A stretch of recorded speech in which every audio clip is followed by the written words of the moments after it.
अस्सलामुअलैकुम ततालुर फॉर्म्स। सुबह के तकरीबन 9:30 बजने वाले हैं। जब आप ज़मीन बनाते हैं तो ज़मीन में बहुत सारे मसले मसाइल आते हैं। अगर आप यहाँ देखें तो हमारे पास बहुत सारे पत्थर थे जो कि ज़मीन में हलम ही ख़राब करते हैं और ज़मीन को रसने नहीं देते। तो ये पत्थर दो तरीके हैं, एक इसको आप अपने लिए मुसीबत समझ के उठा के फेंक दें या इसको आप एज ए रिसोर्स यूज़ कर लें।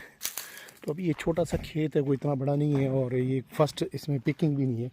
तो अगर आप ये देखें तो हमने कितने सारे यहाँ से पत्थर निकाल लिए। ये तकरीबन वीगो का पूरा डाला जो है पत्थरों से भरा गया।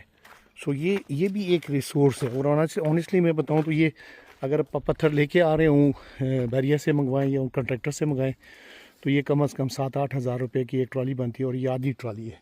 सो ये पत्थर भी जो है ना तकरीबन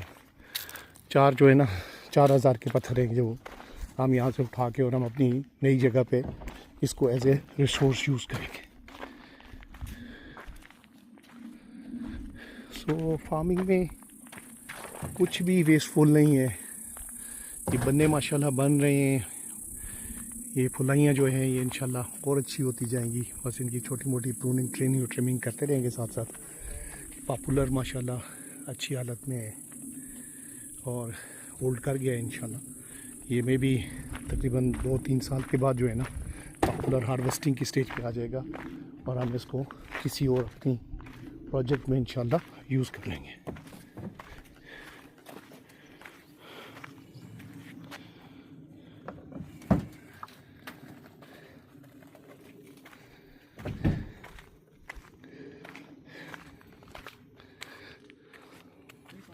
सो ड्राइवर मैं खुद हूँ। सो ये अब हम दूसरे ऊपर वाले खेत में आ गए। तो इसमें भी जो हमने वट्टे चुन के साइड रखे हुए थे, अगर आप देखें ये वाली मकाई चाचा, तो ये बन्नी के साथ साथ जो है ना ये हम पत्थर रखे रहते हैं। तो फिर ये कि अभी जो है ना ये पत्थर जो है इंशाल्लाह ये सारे हम पिक करेंगे।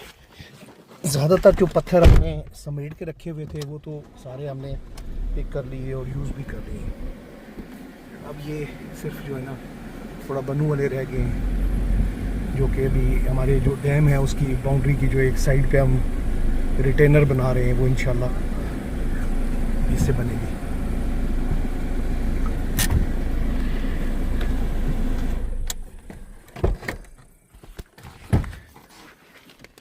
सो ये पार वाली बनी जो है इस पर भी पत्थर पड़े हुए हैं, ये भी हम उठाएंगे। ये अगर आप देखें तो जब भी इसकी हमने सफाई की है तो ये इसके पत्थर उठा के हमने साइड पर रखे हैं और यही पत्थर जो है ना इंशाल्लाह अब हमारा एक रॉ मटेरियल के तौर पे आगे यूज़ हो जाएंगे।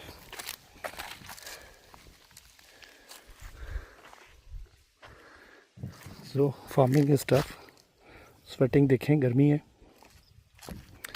But this is how you do farming. और कोई ऑप्शन नहीं है। बन्नू के साथ आपको खुद भी अपनी जान मारनी पड़ती है। तो ये इससे ऊपर भी एक खेत बना हुआ है और ये माशाल्लाह ये भी अच्छी शक्ल में बन गया। ये गोबर शोबर पड़ा हुआ है। जैसे बारिश आती है तो इंशाल्लाह इसको हमने तैयार करके इसमें बिजाई कर देनी है।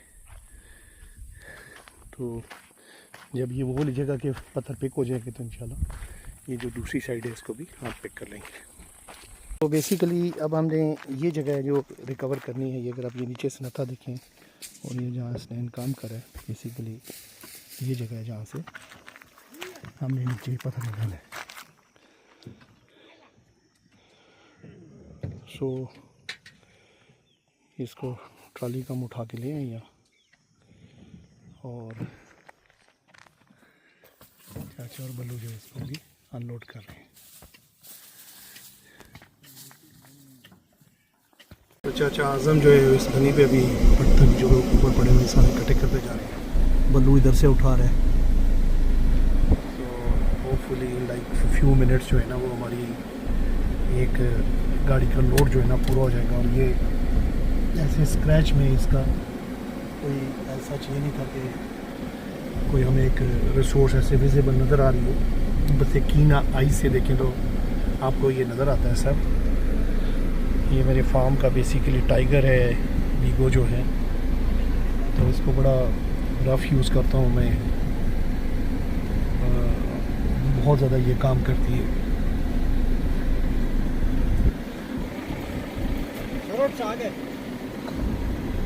भारी पत्थर डाल लेना, भारी पत्थर डालने पड़े थे। तो ये देखें इस बाउंड्री पे काफ़ी सारा जो है पिलर लगा हुआ है, और बहुत कम लगा है, और इंशाल्लाह जितना भी जो है ना इसको चाचा बनी पे कर दें दोबारा, हाल पे ना हो खराब। तो ये जो है ये उस वक्त जो निकाल के हमने रखे थे ये सारे इंशाल्लाह ये जो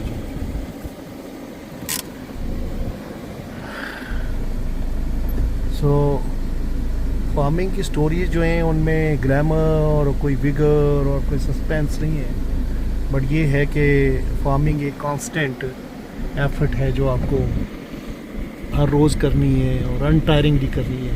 ये नीचे वाले खेत भी हैं, इसमें से हमने बहुत ज़्यादा पत्थर निकाले हैं, और ये यहाँ मशीन लगा के एक्सवेटर से हमने निकाले। तो बल्क जो प्रोजेक्ट्स हमने किए वो इसी से किए। अब इंशाल्लाह ये पत्थर जो छोटे मोटे रहते हैं, ये समेट के हमने छोटे रफ जो काम करने हैं वो करेंगे, और फिर इंशाल्लाह इस नीचे वाले खेत में बहुत पत्थर हैं, तो एक ट्रिप फिर और लगाएंगे इंशाल्लाह। बरसात के बाद शायद अभी इस पर मज़ीद काम करेंगे, क्योंकि अब बरसात शुरू होने वाली है, तो अब हमारे ज़्यादातर काम जो है वो स्टेबलाइजेशन वाले होंगे, ताकि हम जो है वो बरसात से पहले जो है ना अच्छी हालत में आ जाए। टोपी मेरी ये बहुत ज़रूरी है इस शेड के लिए, और पानी की ठंडी फ्लास्क जो है ये हर वक्त मेरे साथ रहती है, और ये हमारा वायरलेस है जो कि बेसिकली कम्युनिकेशन के काम आता है। तो ये है कि हमारे साथ ट्यून्ड अप रहें, इंशाल्लाह आपको छोटे मोटे अपडेट भी देते रहेंगे, और हम इंशाल्लाह ये भी हमारा डिज़ायर है कि आप जब कभी टाइम निकालें तो हमें विज़िट करें, ताकि ये जो हमारी एफ़र्ट है ये आपको नज़र भी आए, आप इसको एंजॉय भी कर सकते हैं। हर बंदे के पास शायद रिसोर्सेज भी नहीं होती, शायद हिम्मत भी नहीं होती कि इस तरह की चीज़ बना ले, जिसके पास रिसोर्सेज हैं वो शायद इतना काम करना मुश्किल हो जाता है। तो मेरी तो हमेशा से ये ख्वाहिश रही कि मैं कैसी जगह बनाऊँ जिसको मेरे दोस्त, फैमिली, और स्पेशली जो मेरा नेबरहुड है DHA उबेरिया का, वो यहाँ आके अपने बच्चों के साथ एक रूरल जो फिटिंग है उसमें इंजॉय कर सकें। तो thank you very much for being with Hatal organic farms. So looking forward for your visit here. Allah हाफिज़।